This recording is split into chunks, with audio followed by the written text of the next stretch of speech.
Hello guys, कैसे हो सभी लोग। अभी अभी मेरी विनोद जी की और रवि जी की, जो कि यूट्यूबर्स हैं, विनोद जी और रवि जी, और लॉयर जो हमारे हैं श्रीकांत सर जी, उन हम सभी लोगों की अभी एक गूगल मीट हुई है, तो वीडियो कॉन्फ्रेंसिंग हुई है, जिसमें सारी चीज़ों पर बात की गई है कि क्या हुआ अभी तक, और कोई अपडेट नहीं मिल रहा था। आप सब लोग भी बहुत परेशान थे, लेट भी हो गया है। तो जो सर से बात हुई है, लॉयर सर से, उन्होंने यही मेनली चीज़ें बताई हैं कि जब से EWS का इशू चल रहा है, तो जो भी वहाँ पर सारे जजेस हैं, उन सारे जितने भी जज हैं, उनकी एक बेंच जो है वो EWS मुद्दे पर ही डेली डिस्कस कर रही है, उसी पे डिस्कशन हो रहा है। और यही एक रीज़न है कि अभी जो भी केसेस वहाँ पर आ रहे हैं, उनकी लिस्टिंग नहीं हो पा रही है, उनको उनकी हियरिंग की डेट नहीं मिल पा रही है उनको। वही रीज़न अपने केस के साथ भी हुआ है।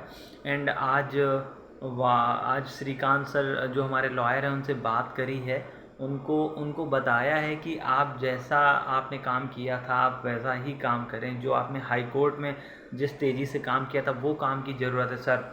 और कई चीज़ों पर बात की हमने। तो कल से आप लोग परेशान मत होइए, कल से बिल्कुल एक्शन में आ जाएंगे अपने लॉयर। और जो भी अभी तक हुआ उसका तो मैं नहीं कह सकता कि जो कितना मेन क्या रीज़न था, लेकिन जो एक रीज़न जो सबसे इम्पॉर्टेंट है वो यही है कि EWS मुद्दे पर बहुत ज़्यादा डिस्कशन हो रहा है सुप्रीम कोर्ट में, लॉयर्स और जजेस के बीच में। तो वही एक केस है जिस पे अभी सुनवाई चल रही है, और किसी भी केस की ना तो लिस्टिंग हो रही है, ना हियरिंग हो पा रही है। तो अभी जो आज बात हुई है, उस हिसाब से अगर बोला जाए तो अपने केस की हियरिंग जल्दी आ जाएगी।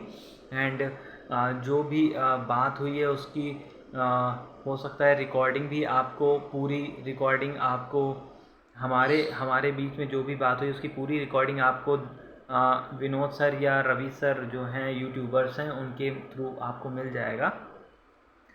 एंड अभी तो एग्ज़ाम भी ऑलमोस्ट ख़त्म होने वाले हैं, तो अब आप लोग तैयार रहिए कि बहुत जल्दी अब चीज़ें होंगी। और अभी तक जो भी चीज़ें नहीं हो रही थी, उसके कुछ रीज़न्स थे, उनमें से ये एक सबसे इम्पॉर्टेंट रीज़न था EWS वाला, लेकिन अब वो भी सॉल्व आउट हो गया EWS वाला मैटर।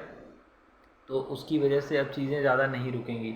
और अभी हाई कोर्ट का भी जो हमारा 28 डेज़ में रिप्लाई आना था, वो जो रिप्लाई रेलवे बोर्ड से नहीं आया, उसके लिए भी अब वापस से हाई कोर्ट में एक एप्लीकेशन डाली जाएगी, तुरंत कल के कल ही डाला जाएगा हाई कोर्ट में एक एप्लीकेशन।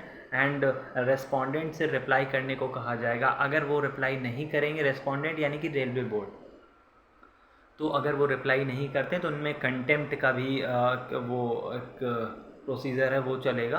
तो अब चीज़ें तेज़ी से होंगी, कल से आप देखोगे चीज़ें तेज़ी से होंगी, जो अपडेट होगा आपको दिया जाएगा।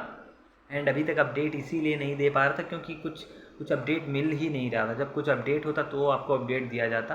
कई दिनों से कोशिश की जा रही थी, बात नहीं हो पा रही थी हमारे एडवोकेट सर से, लेकिन अभी चीज़ें, अब मैं उम्मीद करता हूँ कि हमारे एडवोकेट सर उतने एनर्जेटिक तरीके से काम करेंगे जैसा उन्होंने हाई कोर्ट में किया था।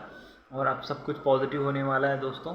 सो अब प्लीज़ आप लोग फिर से पूरी तरह से होपफुल हो जाइए। एग्ज़ाम भी आप लोगों ने दे दिया होगा मोस्टली बच्चों ने, तो चीज़ें अब अच्छी होंगी। ओके। एंड अभी जो रूल आया था एक, वो सारी चीज़ें उन्हें बता दिया गया है, जो वापस से मॉडिफिकेशन के लिए एक वो लिंक ओपन की गई थी। एंड अभी एक बच्चे ने RTI लगाई थी, उसका भी रिप्लाई RTI के थ्रू उसको मिला कि इसमें इतनी सीट्स अवेलेबल हैं अभी भी अप्रेंटिस के लिए। वो वाली चीज़ें भी, वो सारा मैटर भी हमें लॉयर को बता दिया है, तो उससे काफ़ी हेल्प भी मिलेगी। तो सारी चीज़ें अब बहुत तेज़ी से होंगी, आप लोग देखोगे।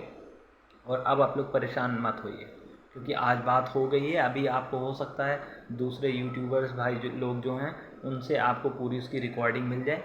तो आप लोग उम्मीद रखिए, हम लोग ज़रूर जीतेंगे। ठीक है। और अगर कुछ कुछ बताना चाहता है तो प्लीज़ बताएं कमेंट में। Thank you.